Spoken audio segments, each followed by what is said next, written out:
yang perkembangan di Jakarta, ada seorang pejabat yang dipanggil dengan Ahok.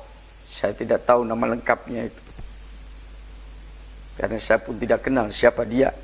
Akan tetapi dari pengamatan saya dari tempat yang jauh, dia non muslim, tapi perilakunya di dalam sistem sosial lebih islami daripada pejabat-pejabat Islam itu sendiri, pejabat-pejabat muslim sendiri yang perilakunya justru jauh daripada nilai-nilai Islam.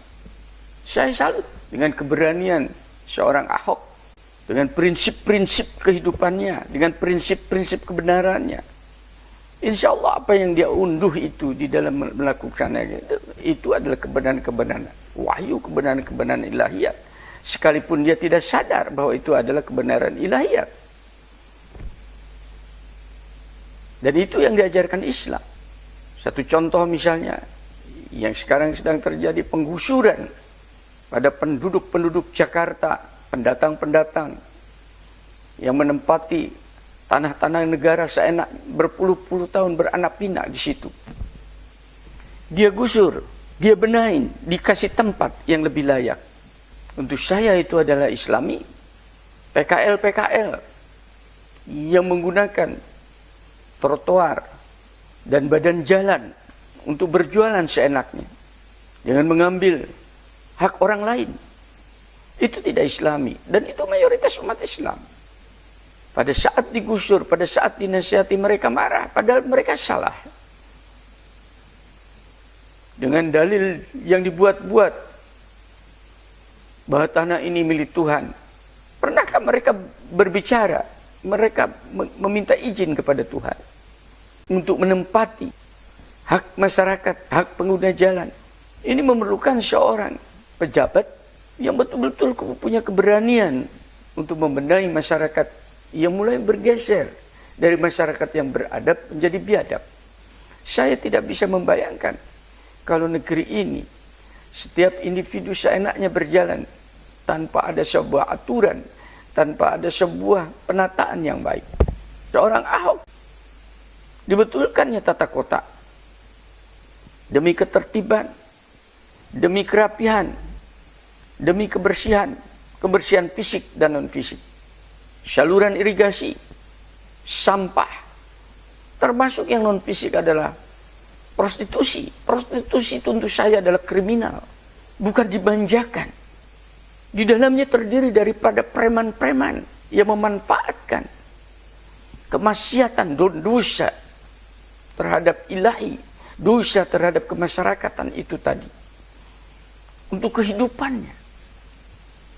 Dan ini yang bisa menoto hanyalah kekuasaan, kekuatan. Tidak bisa kemudian dihimbau, dikasih kemudian mereka bonus agar supaya berhenti dari prostitusinya masing-masing orang, dikasih 5 juta. Ini uneducated, ini tidak mendidik bahwa mereka telah berbuat kesalahan di dalam sistem sosial yang parah. Ini harusnya dikasih punishment. Saya tidak tahu juga apakah yang mendukung prostitusi itu mungkin dia juga bagian daripada itu, baik langsung atau tidak langsung. Mudah-mudahan dimunculkan di negeri ini tokoh-tokoh muda sekualitas Ahok atau lebih daripada itu, yang punya keberanian untuk menata masyarakat yang tidak tertata ini, yang semerawut seperti ini. Dan saya harapkan mudah-mudahan Allah memberikan bimbingan kepada kita. Dan berdoa saya, mudah-mudahan al-Islam, agama Islam, dinul Islam justru dibela oleh Ahok. Mudah-mudahan Allah menjadikan Ahok sebagai seorang pembela agama Islam. Itu masalah sesuatu yang mudah bagi Allah. Saya ambil yang demikian ini daripada contoh kenabian. Rasul meminta kepada Allah, ya Tuhan, kuatkanlah Islam dengan Umar, dengan salah satu daripada Umar. Pada saat itu dikenal ada 2 Umar, yang satu Umar bin Khattab, yang satu dipanggil Umar juga, itu Abu Lahab. Tapi nampaknya yang datang kepada Rasul atas hidayah Allah adalah Umar bin Khattab yang kemudian menjadi pembela Islam yang bukan main, khalifah kedua. Karena mereka pada dasarnya sudah menggelora di dalam jiwanya prinsip-prinsip kehidupan yang mulia.